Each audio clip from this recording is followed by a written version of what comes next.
வணக்கங்க. எங்கள் மாடி தோட்டத்தில் கீரைகளோட இந்த அளவுக்கு சூப்பரான வளர்ச்சிக்கு நான் எப்படி கீரைகளை வளர்க்குறேன், பராமரிக்கிறேங்கிறத இன்றைக்கி பார்க்கலாங்க. இது பச்சை தண்டங்கீரை, சிவப்பு தண்டங்கீரை ரெண்டுமே ஒரே க்ரோ பேக்கில் நான் விதைச்சிருக்கிறேங்க. கீரை ரெண்டுலேயுமே கொஞ்சம் கொஞ்சம் விதைகள் இருந்தது.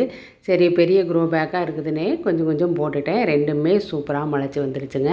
சிவப்பு தண்டங்கீரையை விட பச்சை தண்டங்கீரை சீக்கிரமாகவே வளர்ந்து நல்லா அறுவடைக்கு தயாராகிருச்சுங்க. மாடி தோட்டத்தில் கீரைகள் வளர்க்குறது ரொம்பவே ஈஸி தாங்க. ஆரம்பத்தில் ஒரு 10 ரூபாய்க்கு நம்ம விதைகள் வாங்கி ஃபஸ்ட் டைம் போட்டு விட்டுட்டா போதுங்க.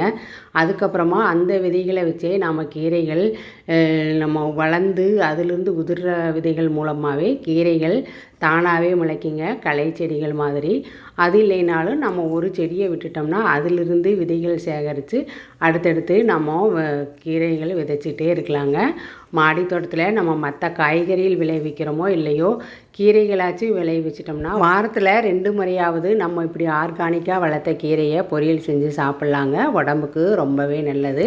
இன்றைக்கி முதல்ல இந்த பச்சை தண்டங்கீரையை அறுவடை செஞ்சுக்கலாங்க. சிகப்பு தண்டங்கீரையை மறுபடியும் ஒரு வாரம் கழித்து அறுவடை செஞ்சுக்கலாம். ஏன்னா நல்லா பச்சை தண்டங்கீரை சிவப்பு தண்டங்கீரையை விட சீக்கிரமாகவே வளர்ந்துருச்சுங்க. இப்போ நம்ம இதை அறுவடை செஞ்சுட்டு ஒரு வாரம் கழித்து இதை அறுவடை செய்கிறதுக்கு சரியாக இருக்குங்க. கீரைகள் வளர்க்குறது ரொம்பவே ஈஸி தாங்க. அதிகமான பராமரிப்பு எதுவுமே தேவையில்லை.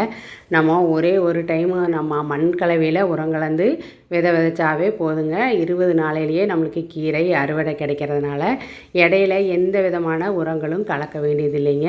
பூச்சி தாக்குதலும் அதிகமாக வர்றதில்லைங்க. நம்ம மண்ணில் நல்லா சத்து நிறைந்த மண்ணாக இருந்தால் அதிகமான பூச்சி தாக்குதல் வர்றதில்லைங்க. இருந்தாலும் நம்ம இடையில ஒரு டைம் நம்ம மீன் அமிலம் அடிச்சுக்கலாங்க. பூச்சி தாக்குதல் வர்ற மாதிரி இலைகள் ஏதாவது சின்னதாக ஓட்டையாக ஒரு இலையில் வந்தாலே அதை நம்ம மறுபடியும் வேப்பெண்ணெய் கரைசல் அடிச்சுக்கலாங்க. இன்றைக்கி பச்சை தண்டங்கீரை அறுவடை செஞ்சாச்சுங்க. இந்தளவுக்கு கீரை நம்மளுக்கு கிடச்சிருக்குது. இந்த கீரைகளை விதைக்கும் போது நான் வீடியோ எடுக்காமல் விட்டுட்டேங்க. அதனால் இப்போ கீரைகள் எப்படி விதைக்கிறதுங்கிறத நான் வேறு ஒரு க்ரோ பேக்கில் நான் விதைச்சி காமிக்கிறேங்க. இது வேறு ஒரு க்ரோ பேக்கில் மண் ஏற்கனவே நம்ம கொத்தமல்லி செடி வச்சுருந்த க்ரோ பேக்குங்க. அதை எடுத்துகிட்டு அதுலேயே கொஞ்சம் காய்கறி கழிவு உரம் கலந்து வச்சுருக்குறேங்க. ஒரு நம்ம 20 நாளிலேயே நம்மளுக்கு கீரைகள் அறுவடைக்கு தயாராகிறதுனால நிறைய உரங்கள் கலக்க வேண்டிய அவசியம் இல்லைங்க. காய்கறி கழிவு உரம் மட்டும் கலந்தாவே போதும். இப்போது நம்ம இந்த கீரை விதைகளை விதைச்சிக்கலாங்க.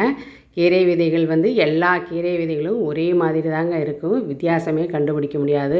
அதனால் நம்ம விதைகள் சேகரித்து வைக்கும்போதே தனித்தனியாக கவரில் போட்டு பேர் எழுதி வச்சுக்கோணுங்க. அப்போ தான் என்னென்ன கீரை விதைகள்ங்கிறது நம்மளுக்கு தெரியுங்க.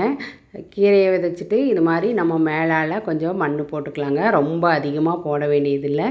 சும்மா லேசாக போட்டுட்டு தண்ணி விட்டுக்கலாங்க. தண்ணி விடுறதுக்கு நம்மக்கிட்ட பூவாளி இருந்தால் இந்த மாதிரி பூவாளியில் தண்ணி விட்டுக்கலாங்க. இல்லைன்னா தண்ணியை நம்ம கையிலேயே பிடிச்சிட்டு ஊற்றும் போது விதைகள் மேலே வராதுங்க. நம்ம தண்ணி ஊற்றும் போது இந்த மாதிரி முளைக்க வரைக்கும் இந்த மாதிரி தண்ணி ஊற்றிட்டோம்னா முளைச்சி சூப்பராக வந்துடுங்க. இந்த வீடியோ பிடிச்சிருந்தால் லைக் பண்ணுங்கள், கமெண்ட் பண்ணுங்கள், சப்ஸ்கிரைப் பண்ணுங்கள். நன்றி.